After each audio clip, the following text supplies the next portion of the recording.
quand même bien. Ouais.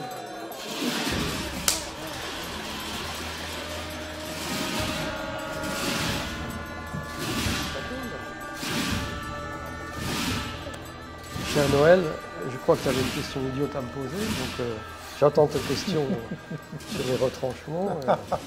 Je suis prêt à y répondre. Non, je ne crois pas qu'il faut être aussi retranché que ça, à vrai Oui. dire.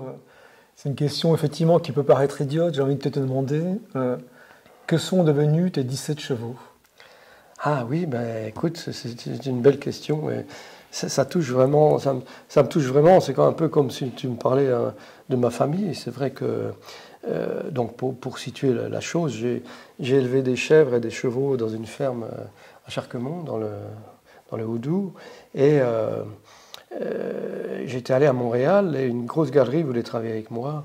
Et donc cette galerie me dit, mais Jean-Pierre, je veux travailler avec toi, mais il faut que tu viennes vivre au Québec, au Canada, quoi. Et je lui dis, mais putain, c'est un sacré changement, un sacré déménagement. Et j'ai pensé en moi-même, peut-être c'est ma chance. Donc j'ai envoyé un courrier à tous mes clients, parce que ça faisait 10 ans que je faisais le métier. J'avais pas mal de clients. À l'époque, il n'y avait pas d'internet, j'ai envoyé des courriers. J'ai mis moins 25% sur mon troupeau, quoi. Et donc, il y a des gens qui sont venus un peu de toute la France pour acheter mes chevaux. C'était des chevaux Appaloosa et des Quarter Horse, des chevaux pour l'équitation américaine. Et bien sûr, quand j'ai vu partir le dernier cheval, c'est très très dur. Et ce qui est assez étrange, c'est qu'ils reviennent souvent plus à New York qu'ici, mais ils revenaient souvent dans mes rêves. Parce que quand tu es 24 heures sur 24 avec des êtres vivants, tu développes un amour quelque part. Mais justement, nos corps interagissent. Et quelque part, leur esprit aussi interagit avec toi. Et parfois, c'est des fights, c'est des combats, comme avec mon étalon. Souvent, c'était la castagne. Et justement, c'est un rapport très physique. Et je crois que ce rapport très physique que j'ai eu en élevant des chevaux, j'étais tout seul pour tenir 17 chevaux. Donc forcément, il fallait que j'assume. Parce que si tu n'assumes pas, ça part à volo. Les juments ne sont pas saillies, les talons, ils cassent tout. Donc, il faut assumer. Et donc, mon corps était présent au sein de ce troupeau. J'allais les nourrir 1 ou 2 fois par jour. Et donc, j'ai appris à être responsable, justement, d'être vivant. Tu sais que les Tibétains, quand les personnes décèdent, ils les coupent en morceaux et les donnent à manger aux vautours. Eh bien, quelque part, je n'ai pas fait ça, mais j'étais présent tous les jours avec mes chevaux et ils me manquent énormément. Voilà. Donc, ils ont été vendus. Et j'ai appris par la suite qu'il y a eu des descendants de mon élevage. D'accord. Oui. Dans ton parcours, enfin, tu évoques, et c'est pour ça que je voulais, outre l'intérêt évidemment de savoir ce que ces chevaux deviennent, hein, parce que c'est pas une question complètement anodine à vrai dire, mais finalement, enfin, c'est cette idée que tu viens de développer, à savoir que ce rapport avec ton troupeau de chevaux, alors, je ne sais pas si c'est le bon terme, mais t'introduit, en tout cas te rend capable d'autres formes d'attention, hein, qui sont de la vie et de la vitalité. Oui. Hein. Oui. Et puis donc ce contact avec l'animal, voilà, avec des êtres particuliers. Et cette question ressurgit à un moment donné dans ta peinture, parce que tu en parles à un moment donné, une sorte de parenté entre ce que tu es en train de peindre dans la matière même et ce qui résulte effectivement de la naissance d'un poulain, à savoir le placenta qui reste. Tout à fait, oui.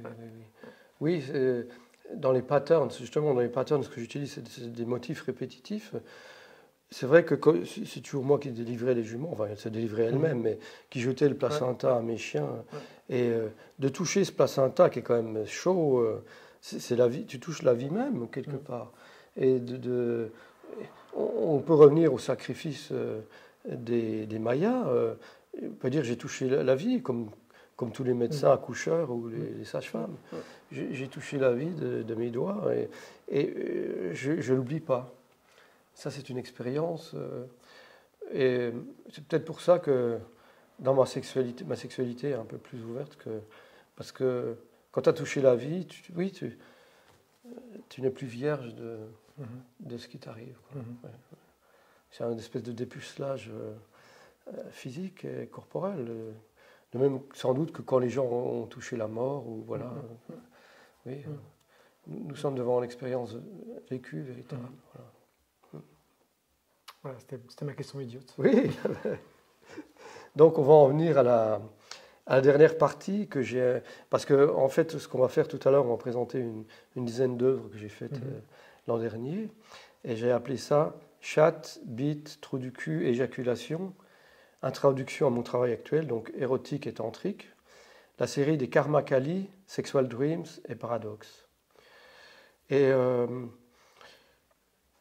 mon travail est quelque part gouverné par le chaos.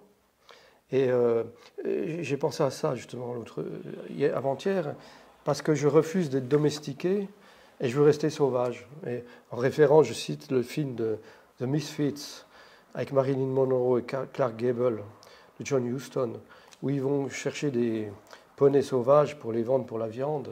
Et Marilyn est tellement choquée par ça qu'elle les fait libérer à la fin. Et il y a tout le macho Clark Gable qui essaye de choper les talons et tout. C'est ce combat entre la vie sauvage et la vie domestiquée. Entre est-ce qu'on va nous transformer en corned beef ou est-ce qu'on saura vivre, rester sauvage et inattaqué. C'est une question qui se pose. Et pour abonder dans ce sens, j'ai trouvé hier un passage d'un livre qui s'appelle Asie fantôme de Ferdinand Ossendowski, qui a voyagé en Sibérie. Et il dit à propos des animaux, justement, il est impossible d'apprivoiser les perdrix ou les coqs de bruyère. Ils vivent en captivité, mais pensent toujours à la liberté. Je crois que c'est un peu le rôle de l'artiste, de penser toujours à la liberté. Une bouffée de vent de la forêt ou de la prairie, un cri poussé par les oiseaux libres, et aussitôt, ils trouvent un moyen de s'échapper, même au péril de leur vie. La liberté, monsieur, est une grande chose, et il n'y a que l'homme pour ne pas le comprendre. Voilà, c'est un peu ça. Il faut que je trouve ma liberté au travers de mon travail. Est-ce qu'on n'est pas déjà domestiqué ? Oui, mais bien sûr, on vit en société, donc forcément, on ne va pas se tuer les uns les autres. Tout à fait, oui, bien sûr. Le savoir-vivre est important, oui, mais je crois qu'au fond de lui-même, l'artiste cherche cette véritable surdimension, un peu comme Bukowski, tu vois, des choses qui vont au-delà des limites. Je pense que c'est important d'essayer de trouver ça, oui, au-delà des limites. Et puis après, quand les gens meurent, et ils sont encensés pour avoir fait ça, mais quand ils sont vivants, on ne peut pas dire qu'ils ne soient pas très acceptés. Hein. C'est ça aussi. Mais il y a aussi une question sur la saleté du monde. Je ne vais pas faire trop de citations, mais il y avait une citation d'un film de Godard, et c'est Jacques Bonafé, un acteur, qui met sa main dans le sexe de Marouchka Detmers, et puis il dit « Oh, c'est dégueulasse », et elle lui répond, c'est une phrase de Godard bien sûr, « Ce n'est pas nous qui sommes sales, c'est le monde ». Tu vois, je crois que je me désolidarise totalement avec la pensée morale, parce qu'un artiste ne doit pas avoir de morale. J'ai une éthique, mais la morale ne doit pas intervenir dans mon travail. Mais personne ne devrait avoir de morale, en fait, on va dire. L'action du rapport entre l'éthique et la morale, on peut en partie, pas seulement, quoi. On peut en partie les distinguer depuis leur point d'émission, quoi. Alors que toi, oui, voilà, tout à fait. Oui. Il y a ça effectivement qui se joue.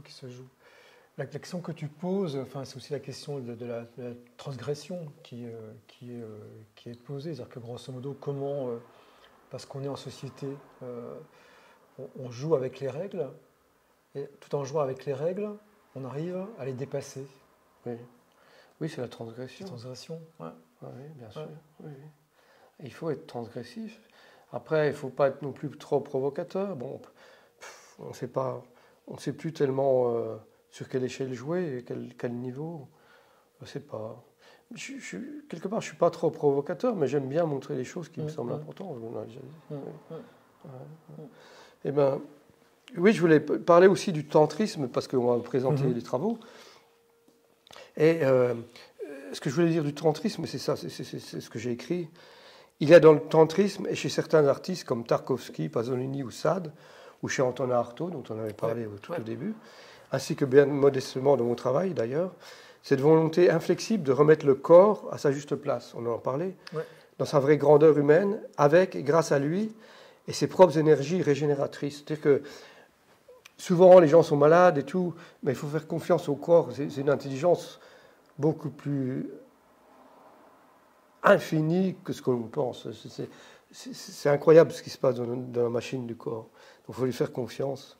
Et il faut remettre les pendules à l'heure, non plus dans certains espaces religieux, moraux, esthétiques, voire artistiques, et dogmatiques, qui étaient plurimillénaires, mais dans une dimension pleinement immédiate, présente et corporelle de la machine à chier et à baiser, ça c'est Artaud, pour également ainsi réintégrer une espèce de fureur de vivre, si essentielle, si oubliée, et si conspuée de nos jours, mais si vitale et si jouissif cependant.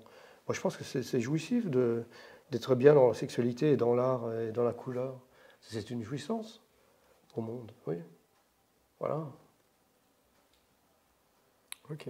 Voilà, ben, on va vous présenter les œuvres maintenant.